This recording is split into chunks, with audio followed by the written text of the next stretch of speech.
అందరికీ హాయ్ అండి, good morning. ఈరోజు రెసిపీ వచ్చేసి బీరకాయ పచ్చడి. ఇది వేడివేడి అన్నంలోకి, ఇంకా అన్ని రకాల టిఫిన్స్లోకి, గారెలోకి, దోశలోకి చాలా బాగుంటుందండి. ఈ విధంగా ట్రై చేయండి ఎప్పుడైనా కూడా. చాలా చాలా చాలా టేస్టీగా ఉంటుంది. ఫస్ట్ 2 స్పూన్ల పల్లీల్ని డ్రై రోస్ట్ చేసుకొని పక్కన పెట్టుకోవాలి. తర్వాత వచ్చేసి ఒక మీడియం సైజ్ బీరకాయ అనమాట. నేను దీనికి ఒక 6-7 పచ్చిమిరపకాయలు వేసుకున్నానండి. మీరు ఇంకా ఎక్కువ కారం తినేలా అయితే ఎక్కువ వేసుకోండి.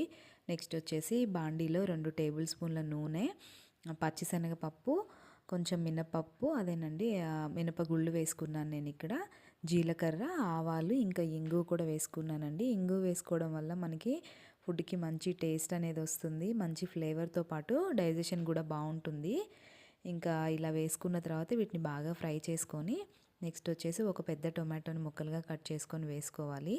దాని తర్వాత కొంచెం కొత్తిమీర, ఇంకా మనం కట్ చేసి పెట్టుకున్నాం కదా బీరకాయ, పచ్చిమిర్చి, ఇవన్నీ వేసుకొని కొంచెం పసుపు, టేస్ట్కి తగ్గట్టుగా ఉప్పు వేసుకొని బాగా కలుపుకోవాలి.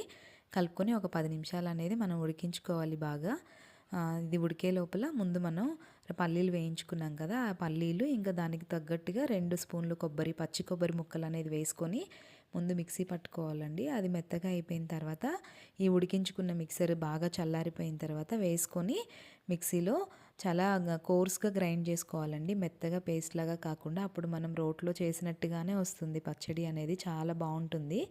ఇంకా మీరు మిక్సీలో వేసుకునే ముందు కొంచెం 2-3 గార్లిక్ పౌడర్స్ ఉంటాయి కదా, వెల్లుల్లి కూడా వేసుకుంటే చాలా బాగుంటుంది. వీడియో నచ్చితే like, share and subscribe. Thank you.